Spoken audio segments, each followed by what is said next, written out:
स्वागत है आप सभी का लीगल लॉ में। मैं आदित्य राज। चलिए आज की खबर की कुछ शुरुआत करते हैं। झारखंड के पूर्व मुख्यमंत्री हेमंत सोरेन की जमानत याचिका पर सुप्रीम कोर्ट ने बुधवार को सुनवाई ही नहीं की बल्कि नाराजगी भी जताई, जिसके बाद उनके वकील ने याचिका वापस ले ली। हेमंत सोरेन ने इस उम्मीद से याचिका लगाई थी कि उन्हें भी दिल्ली के मुख्यमंत्री अरविंद केजरीवाल की तरह लोकसभा चुनाव के दौरान प्रचार करने का मौका मिल जाएगा। झारखंड की 7 सीटों पर आखिर के 2 चरणों 25 मई और 1 जून को मतदान होने हैं।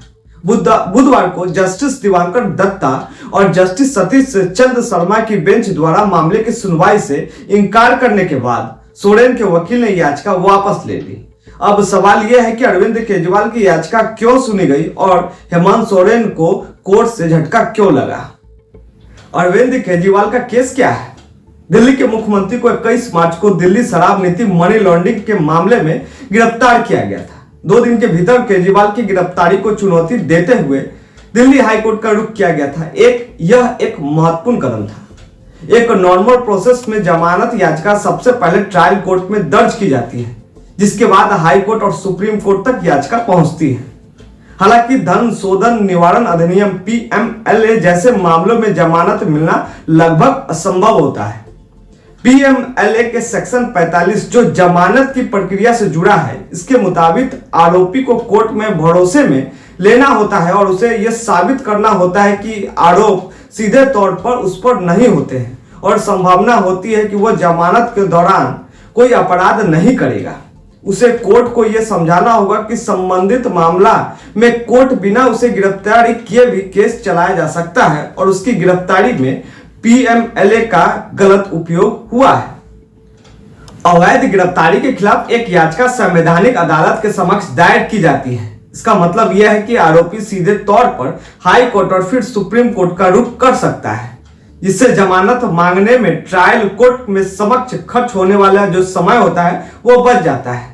अरविंद केजरीवाल के मामले में 9 अप्रैल को दिल्ली हाई कोर्ट ने उनकी गिरफ्तारी को बरकरार रखा था, जिसके बाद उन्होंने सुप्रीम कोर्ट का रुख किया था। चूंकि मामला सुप्रीम कोर्ट में था और सुनवाई में समय लगना था, तो कोर्ट ने उन्हें चुनाव के दौरान प्रचार के लिए अंतिम जमानत दे दी। हालांकि सुप्रीम कोर्ट ने यह कहा है कि जमानत देकर वह राजनेताओं के लिए विशेष परिस्थितियां पैदा नहीं कर रहा है। हेमंत सोरेन को क्यों नहीं मिली जमानत? झारखंड के पूर्व मुख्यमंत्री को जमीन घोटाले से संबंधित मामले में मनी लॉन्ड्रिंग के आरोप में 31 जनवरी को गिरफ्तार किया था। उसी दिन सोरेन के वकील ने गिरफ्तारी की वैधता को चुनौती देते हुए हाईकोर्ट में एक रिट याचिका दायर की थी। तब हाईकोर्ट ने सुनवाई की और 28 फरवरी को अपना फैसला सुरक्षित रख लिया था और 2 महीने बाद फैसले सुनाते हुए जमानत नहीं दी थी।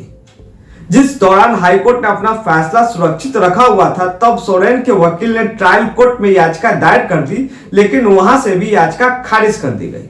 अब जब मामला सुप्रीम कोर्ट में गया तो सुप्रीम कोर्ट ने एक साथ 2 कोर्ट में याचिका दायर किए जाने और इस तथ्य को कोर्ट के सामने छुपाने के लिए सोरेन के वकील से नाराजगी जताई। इसके बाद हेमंत सोरेन के वकील ने जमानत याचिका वापस ले ली। अरविंद केजरीवाल की आप पार्टी के उलट हेमंत सोरेन के JMM एक राष्ट्रीय पार्टी नहीं है। गिरफ्तारी से पहले सोरेन ने मुख्यमंत्री पद से इस्तीफा दे दिया था और वो अपनी पार्टी के अध्यक्ष भी नहीं है। इस तमाम परिस्थितियों के कारण हेमंत सोरेन को जमानत नहीं मिली है। हमारा खबर यहीं समाप्त होता है। तब तक के लिए बहुत बहुत धन्यवाद।